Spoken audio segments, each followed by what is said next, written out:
it's really amazing because you can see in his emails, he's wheeling and dealing every single day until the moment he pretty much went into a coma. I think he would have been 87 when that happened. He just could not stop. And that was at a time when he knew this was blowing back at him. He knew he'd been investigated. There was all kinds of heat, and he just kept going.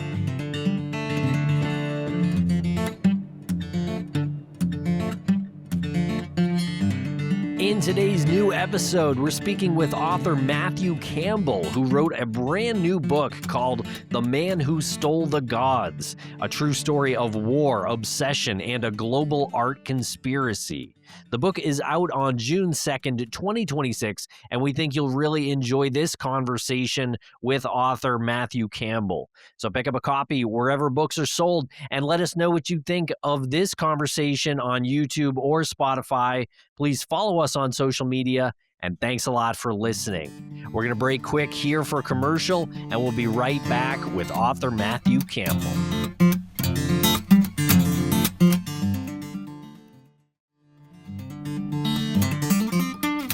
Welcome to the podcast, Matthew Campbell. Matthew, how are you today? Very good. Thank you both for having me.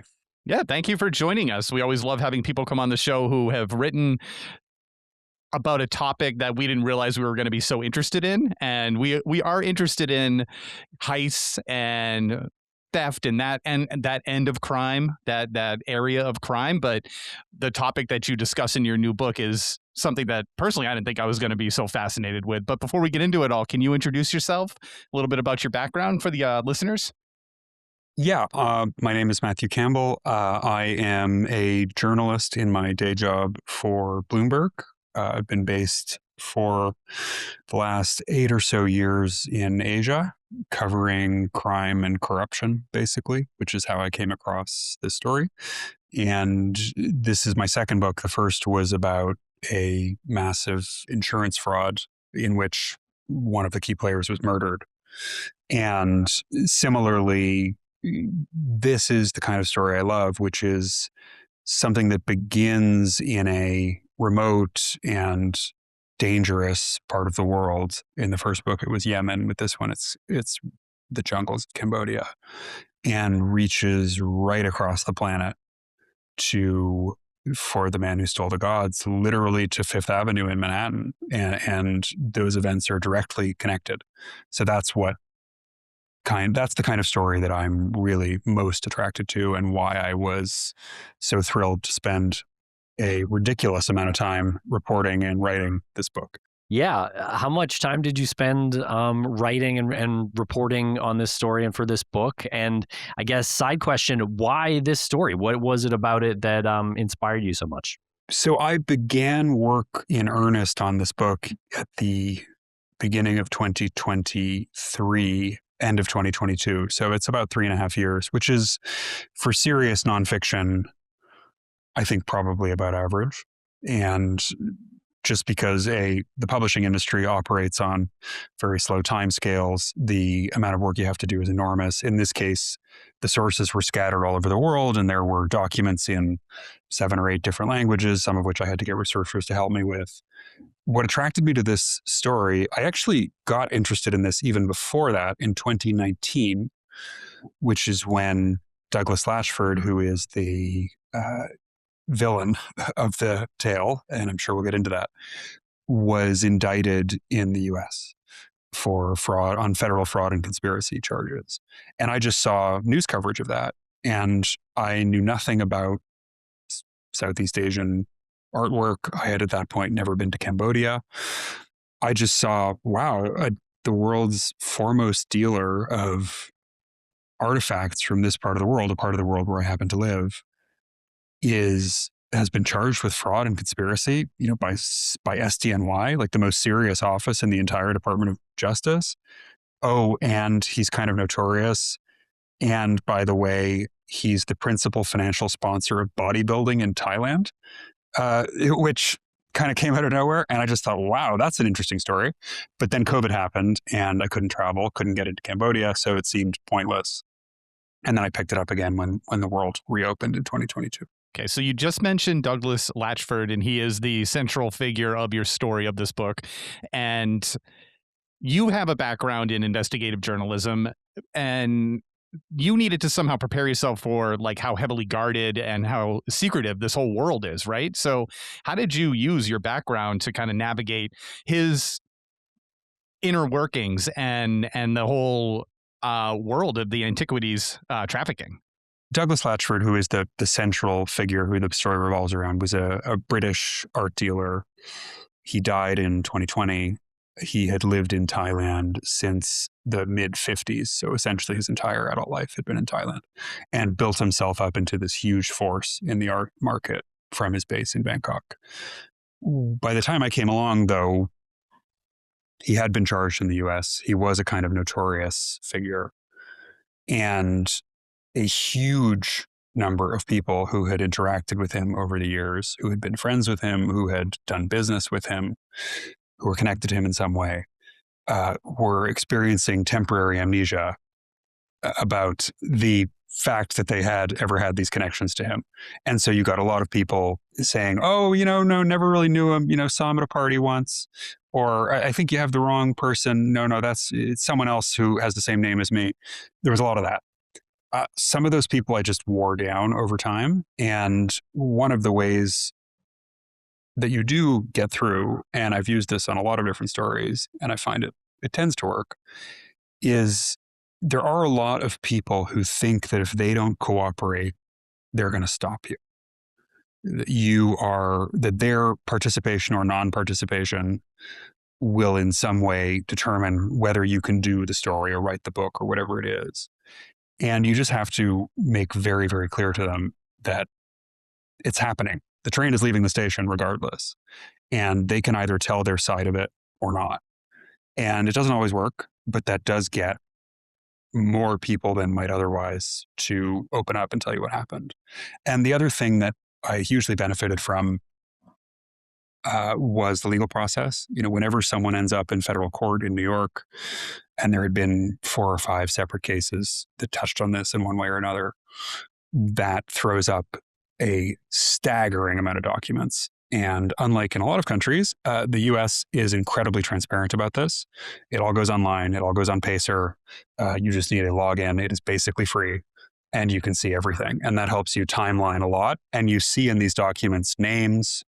There will be original correspondence, emails between people, and you can then make a list of every name that appears in the emails and start tracking those people down and trying to talk to them. So after you bash your chisel at that particular cliff for a couple of years, you can get a pretty good story out of it. Can you tell us a little bit more about Douglas Latchford and sort of how he began this grift?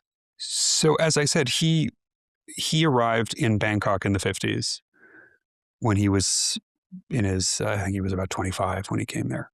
And, if you've been to Bangkok now, it's like a metropolis. It's 15 million people. It's skyscrapers to the horizon, malls, fancy hotels. It was nothing like that. In the 50s, it was the back of beyond. And there was a very small community of foreign business people. He was one of them. And a lot of them were in one way or another interested in the art and culture of Southeast Asia for obvious reasons, that it's there, it's beautiful. There was a guy in that world who looms very large even today called Jim Thompson, who was an American spy. He'd been with the OSS during the Second World War, and then which became the CIA, who also was a huge collector of sculptures, which he acquired in many cases in somewhat dubious circumstances. Jim Thompson disappeared in 1967. He went for a walk in the jungle in Malaysia and never came back. Body never found. It's this great mystery even today. And that left a vacancy to be the kind of expatriate aesthete in Bangkok, to be the guy who was associated with taste and who could source these amazing things coming into the city from upcountry, be it elsewhere in Thailand or from Cambodia or Myanmar or Vietnam. And Latchford put himself into that role. And he put himself into that role as a very prolific art dealer and someone who was selling these artifacts, just as something pretty seismic was going on across the border in Cambodia, which was the rise of the Khmer Rouge and the Cambodian Civil War, which is one of the bloodiest conflicts of the 20th century. And in that chaos, there were a huge amount of attacks on ancient sites, both by warring parties, the Khmer Rouge and others who needed to fund themselves. And one way to make money was to steal stuff from ancient temples and sell it. And then by just opportunistic criminals taking advantage of the chaos. And Latchford, over the 70s and then into the 80s and 90s, when the Cambodian Civil War was still going, it actually went for 30 years in all. He established himself through a network in Cambodia and along the Thai-Cambodian border as the conduit to the outside world for this stuff, basically. And it turned out people loved it and were willing to spend, by the end, millions of dollars on individual pieces. So shortly after his indictment, his U.S. indictment, he passed away. But so he never actually had a formal trial, right? That's right. So he was indicted in October of 2019. Actually, the people at the DOJ who charged him didn't know this, but he was already very sick.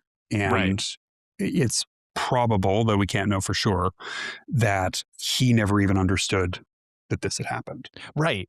So with your research, do you think that he actually viewed himself as a criminal, or do you think that he genuinely believed that he was saving the artifacts? I think there was a bit of both. He definitely understood that there were laws against what he was doing.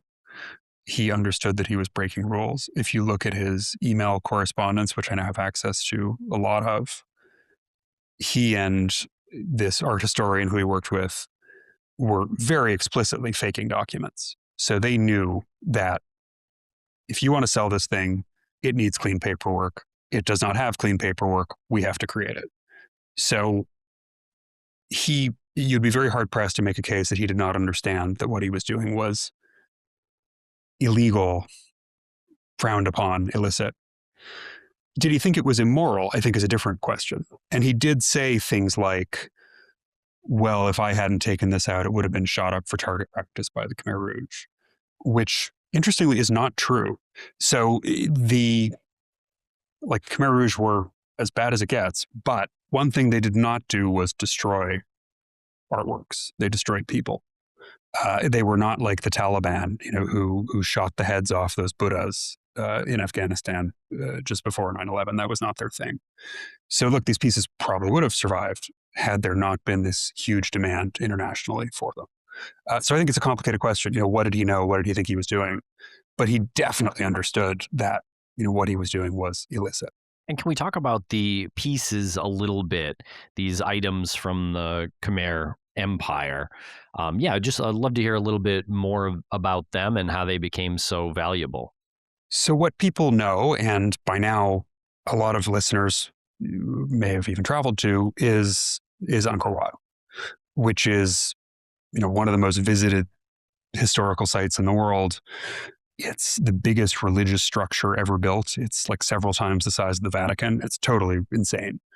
And Angkor Wat is actually only one of about 4,000 temples like it, none quite so huge, across Cambodia. And these were all built between roughly the 9th and the 13th centuries by this thing called the Khmer Empire, which was a very, very powerful early medieval empire that basically dominated what's now Cambodia, much of Thailand, Vietnam, that whole part of the world. And the Khmer were huge builders. They just built and built and built and built and built. And that is why there are so many of these sites, many of which are still standing. You can visit them. They're amazing. And they were also great commissioners of art. So in every temple, every time a new building was constructed, it was filled with statues carved from stone, made from bronze. And they were all more or less religious, Hindu for the most part, but they also had a political purpose, which is, you would have a depiction of a Hindu god, Shiva, for example, but it would also be intended to look a little bit like the king of the time, to say, well, here's Shiva, but the king is kind of Shiva too. That's an oversimplification, but the idea was to combine the kind of divine power of the gods with the temporal political power of a given ruler. And this extended to like the queen, the king's spouse would also be depicted as a goddess, or their children would be depicted as deities of various kinds. And in that civilization, this would have all made a lot of sense to people. To us, there's more of a learning curve. And these things they did survive in large numbers. We actually don't know a lot about how they were made, which is one of the mysteries here. There are no written records of how they were made. We don't know the name of a single artist. So there's no Michelangelo or anyone else we can cite as the creator of any of these. But they are, some of the most remarkable artworks you can ever see. So kind of on that same theme, Cambodia suffered a ton of trauma under the Khmer Rouge, and that's central to your timeline. How did that genocide and the aftermath, how did that shape the psychology, I guess, of like local looters and the modern Cambodian movement to bring, like you said, those gods back home? So we need to split the history into two periods, and I'll do just really three periods, and I'll do just the very quick Cambodia 101. 1970 Civil War starts. It's kind of an offshoot of the Vietnam War, and you have a communist insurgency led by the Khmer Rouge taking on an American-backed military government. They win in 75, they take over the country, and that is when the genocide happens. And if you've seen the movie The Killing Fields, that is basically a very accurate depiction of what happened in Cambodia in that period. And then after 79, the Khmer Rouge are ousted by the Vietnamese, but they then go back to the jungle and become guerrillas. So the war continues until 1997-98. And Cambodia remains, in that time, all the way up to 1998, a unbelievably poor, unbelievably violent, and dangerous country. And in that kind of society, where you have millions of people who don't know where their next meal is going to come from, there are not a lot of ways to survive. One way to survive, which some enterprising people figured out pretty quickly, was to start stealing artifacts from inside temples and moving them to the Thai border, where you would get what was in Cambodia a lot of money for them, but of course a tiny fraction of what they would ultimately sell for internationally. And the people doing this would not have been proud of it. They were raised to revere these objects and the temples they sat within. They thought of them as gods or representatives of their ancestors. But if it's that or starving to death, it's a pretty easy choice.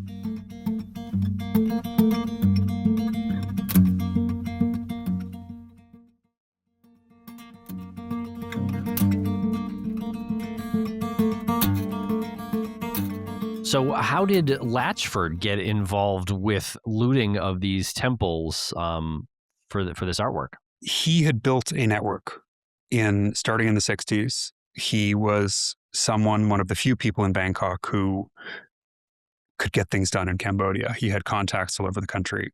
He was actually primarily in the pharmaceutical business, and that gave him a lot of ties to different people in Cambodia who could help him out. He then developed relationships with people all along the supply chain, with brokers who were in Thailand, with people who moved artworks from the border to Bangkok, and ultimately with people who were much closer to the looters in Cambodia itself. We don't actually know, and it's a bit fuzzy, to what extent Latchford was ever directly in contact with looting crews, like the actual guys going into the sites. But we do know that they were sufficiently connected that he would send instructions. So word would kind of go up the chain. Douglas wants pieces that look like this, or Douglas wants pieces from this period. And that would then reach the looting crews, the guys who actually went into the temples and started clawing stuff off the walls or even dynamiting it to get it out in some cases. And they would go looking. And a lot of it they would find, and it would then be shipped across the border and land with Latchford in Bangkok. Given his vast network and power and influence, when you were researching and investigating this, what was the most challenging, like, paper trail or piece of evidence that you were trying to uncover? And you had to sort of navigate all that. We know a lot about Latchford for a few reasons. One, as I mentioned earlier, was these legal proceedings in the US, which gave us lots of documents. That's great. Another reason is when he died, his daughter, Latchford, was gay, but was very briefly married to a Thai woman and had a daughter who he was didn't have a huge relationship with in her younger years, but they became closer when he was older, and she was his heir. She handed over not only his personal collection, but also his personal archive, basically, to the Cambodian government. So that's emails, that's inventories, sale documents. You can trace a lot there. And that gives us, for example, very good insight into his interactions with buyers in the US or with museums in New York, places like that, because that was all electronic. That happened, a lot of it over email, and generated PDFs that ended up on Latchford's computer. But what is more of a mystery is his interactions with people inside Cambodia who were closer to the actual temple raids, because that would have all been verbal communication through intermediaries. I've spoken to some people who were involved in that business. There's a person who's a very central character in the book called Brad Gordon, an American lawyer who works for the Cambodian government.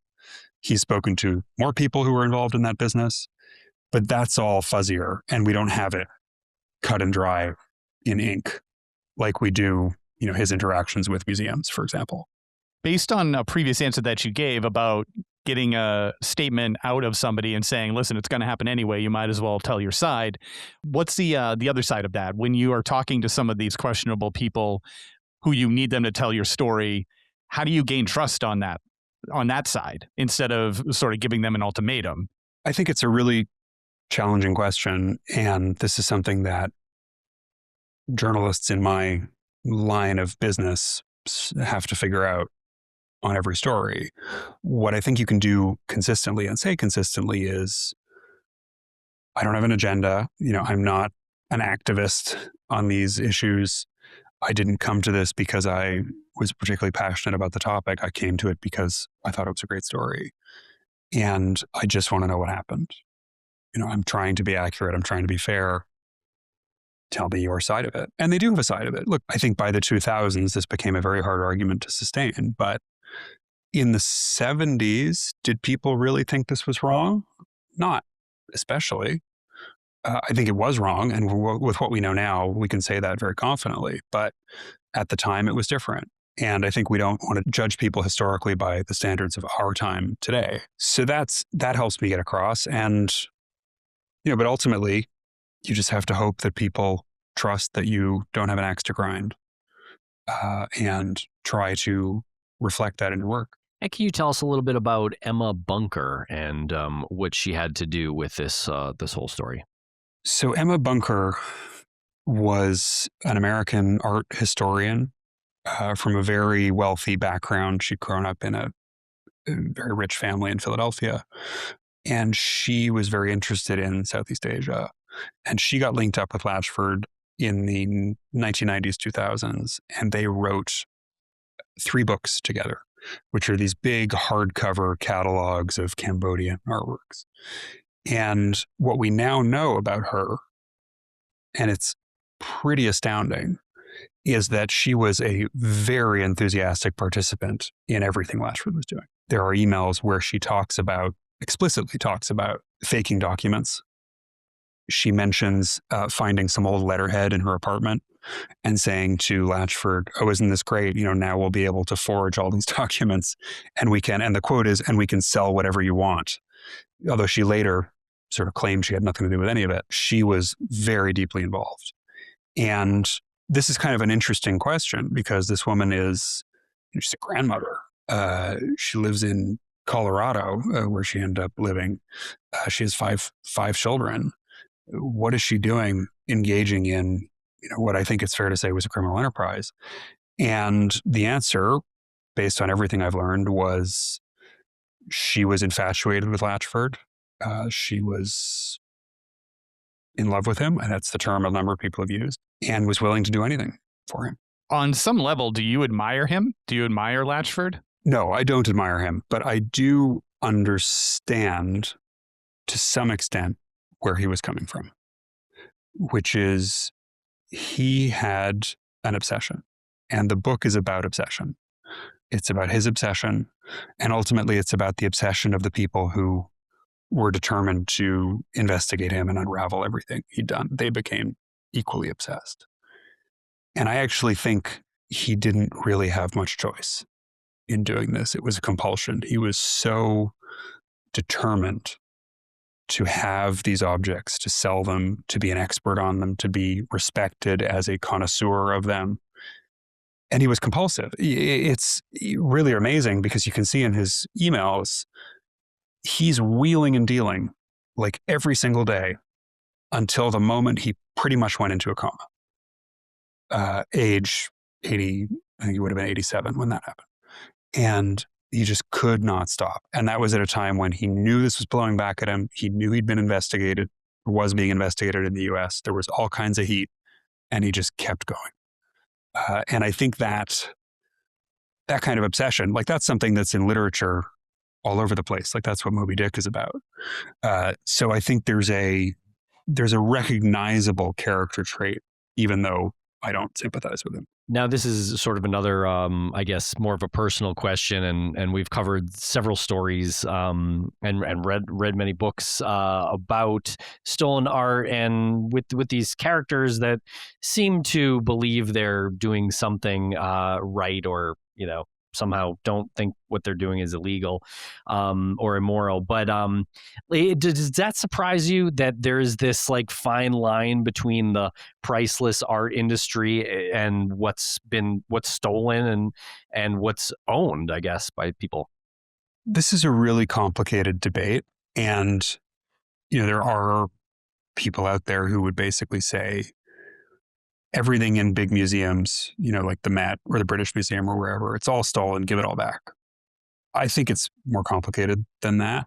There are these famous cases like the Elgin Marbles, which is the one everybody knows about, which are these sculptures that were hacked off of the Parthenon in Athens in the 1820s, ended up in London where they remain. And the Greek government has been asking for them back for close to 200 years now and getting nowhere. That's a debate that is interesting, and I'm not sure who's right. Where I think things are a little more cut and dried are more recent cases, and Cambodia is definitely a recent case. I mean, a lot of this really industrial scale looting was going on as late as the 90s, the mid to late 90s, in fact, long after everyone knew this was wrong, long after, crucially for my story, there were very clear laws in the US that made it illegal to import these pieces. And similarly, this still goes on. So when the US invaded Iraq, in this period between when the invasion started and when archaeological sites got secured, which was a few weeks, places got cleaned out very quickly by people who knew what they were doing. So they knew what they were looking for and they took it. So there were buyers who wanted it and sent people into these sites to steal it. This market continues today. It's absolutely still out there. So I think with something like the Elgin Marbles, we're debating history from 200 years ago. But when we're talking about conflicts that occurred within living memory or even continuing now, it's a much clearer picture ethically from my perspective. Do you think that in some way helps the value or increases the value, whether it's like straight up monetary or not, of these artifacts? Because they're illicit, like it's like eating an endangered species? Yeah, they have this history. Exactly. They have this rich history of sort of surviving through all of the criminal enterprises. There's probably something to that, though there's a fine line. So there does come a point where if things become totally radioactive, you can't really sell them. Or at least the number of people who would be willing to buy them is way smaller. And that will, of course, affect the price just based on supply and demand. So you could not, I suppose you could try, but you wouldn't get very far. It would be pretty brave to put a big Cambodian statue up at auction in New York or London today. You would have people screaming at you almost instantly.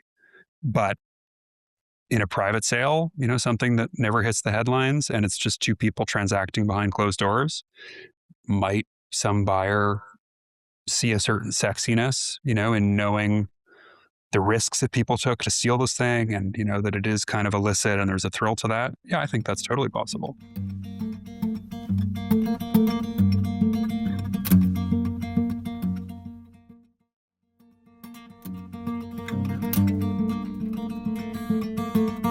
What would you like museum goers to take away from when they read your book? If they're looking at something like this in a museum, they're standing in front of these ancient artifacts and thinking about your book. I think there's a need, and frankly, it's interesting and enjoyable to think about the history of this stuff. How did it get here? In whatever city you're in the Western world, museums are full of things from very far away. And, you do have to wonder, like, why the hell is this here? And, the answer may be totally innocent, or the answer may be horrifying. But I think it's worth asking the question. And I actually think museums shouldn't run away from this. Like, I think to me, it would be a really interesting museum exhibit, whether it's stuff from the Mediterranean or from Asia or from Africa, that really engages with, okay, where was this found? How was it taken out? Who had it? Who bought and sold it? What does that story tell us about the society that it passed through? That to me is a super interesting story, because it also tells you about, politics, economics, and what people want. So one of the things that was really fun in researching this book was learning about the history of kind of American interest in Southeast Asia. When did people in the US, which of course is the big market, but you can extend it to, the UK, Canada, wherever. When did people start to get interested in places like Thailand and Cambodia, and why? And the answer actually has a lot to do with the 60s. That, people were getting into transcendental meditation, and Hinduism was sort of cool for the hippies, and people started traveling to that part of the world, and that created demand.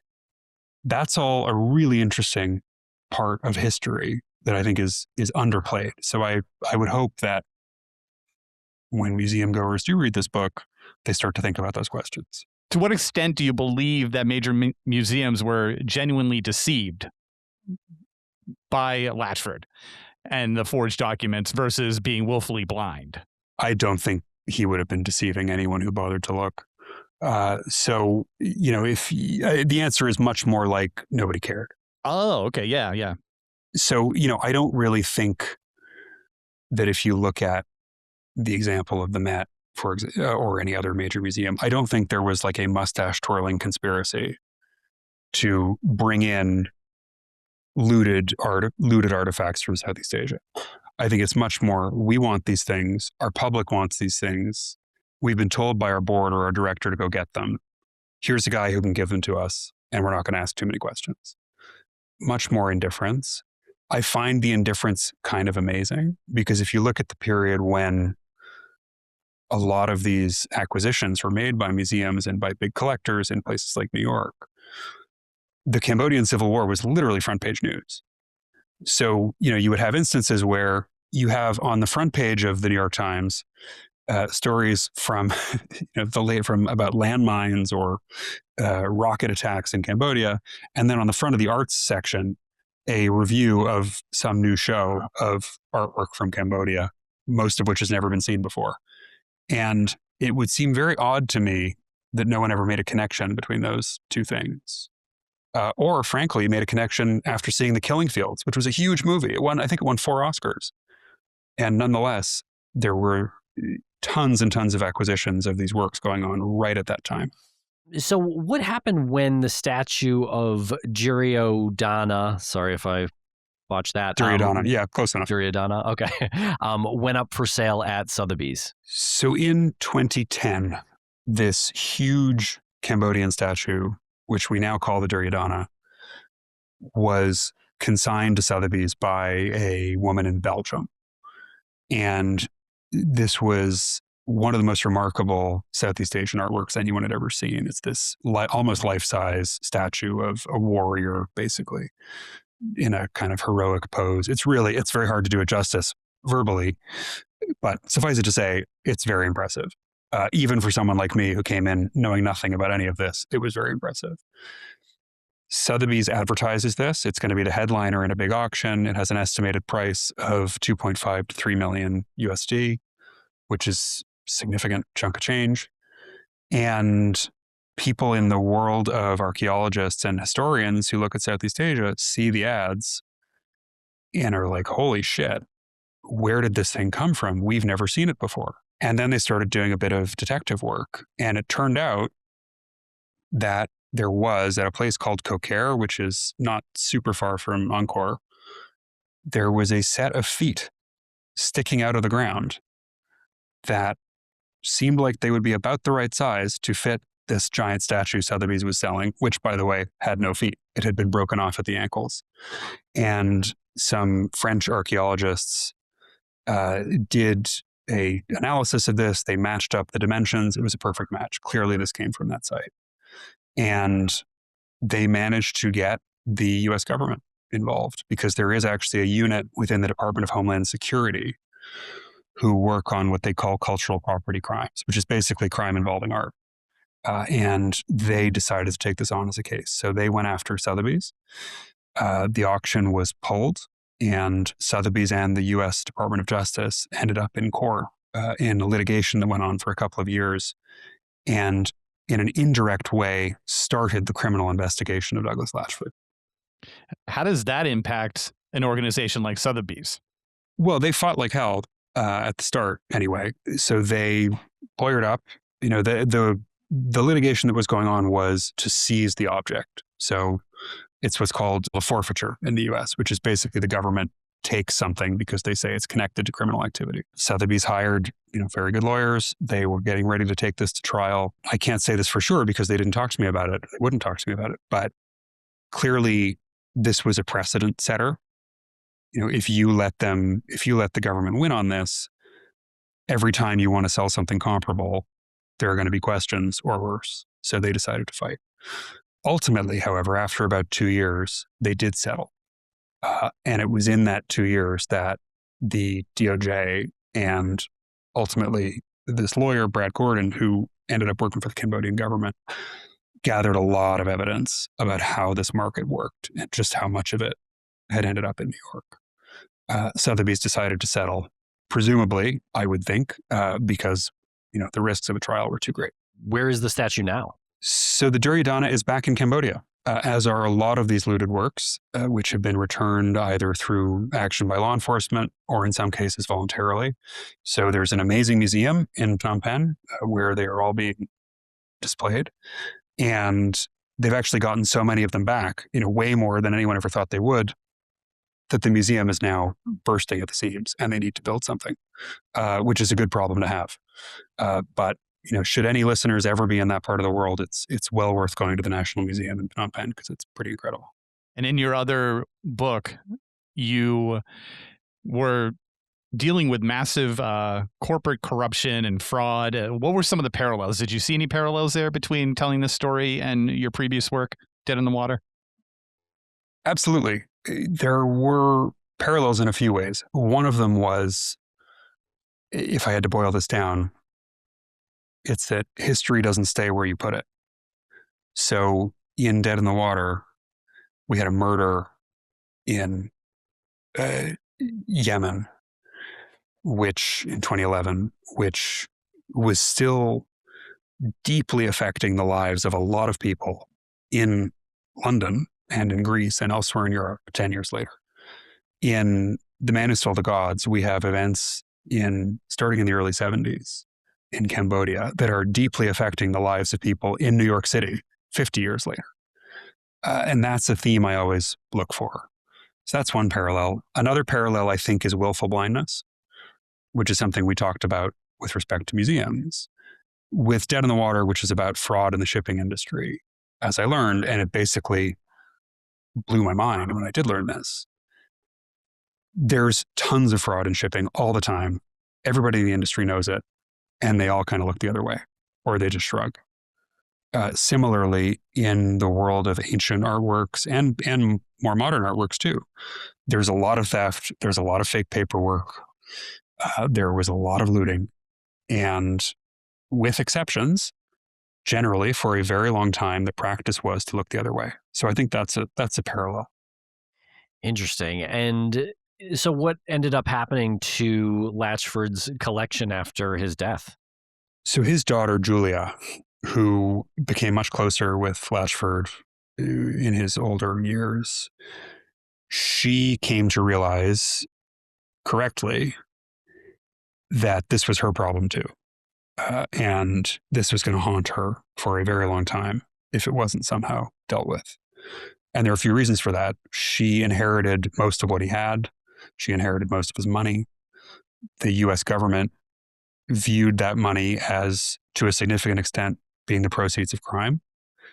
So, the DOJ wanted to talk to her about that.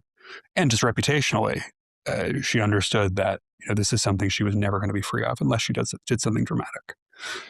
What she ultimately decided was that she would make a deal with the government of Cambodia, represented by Brad, this American lawyer, to first of all hand back his personal collection, which is a lot. That would be, on its own, that would be rivaling any museum collection of Southeast Asian art.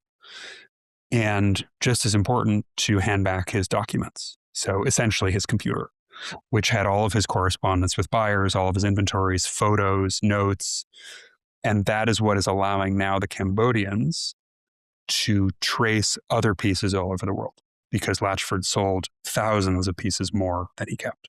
So one by one, those are all being tracked down. And we actually just had a big revelation of where some Khmer pieces are from the Epstein files, because it turns out that Leon Black, who's a founder of Apollo, a very big financial firm in New York, was a big collector of pieces that have certainly links to Latchford, even if they didn't come from him directly. So this is going to go on and on. I was hoping that we could do an episode without mentioning the Epstein files, and we came so close. Yeah, no, look, the Epstein files are amazing. They are a resource that, journalists and historians kind of they remind me a little bit of WikiLeaks. People are going to be going through this for years. And we are finding lots of stuff in there that has very little or even nothing to do with Jeffrey Epstein. It's just things that, for whatever reason, came across his inbox. So they're an incredible resource. Absolutely. Wow. Well, thank you so much for joining us here today, Matthew, and telling us about your brand new book. Do you have another project in the works yet that you can tease here? I do. I have another book that I'm giving myself until the end of the year to focus on promoting this one, but then I will shift focus. And without going into too much detail, it's another story that starts far away, in this case in India in the 80s, and played out on the streets of New York City as late as 2023, 2024. So that's the tease. It's not a bad tease. That's a pro great. Tease. Well, thank you so much for joining us here and spending some time with us. Is there a specific place you like to tell people to pick up a copy of your book? It is available from every retailer, Amazon, obviously, but also places like Barnes & Noble, Indigo in Canada, Foyles in the UK. So anywhere you want to buy it, or indeed, if you want to go to your local independent bookshop, always a good idea. It's The Man Who Stole the Gods, and it's on sale June 2nd and available everywhere. I also stole about 10,000 copies, and I've been selling those. Great. On the black market. Yeah, so perfect.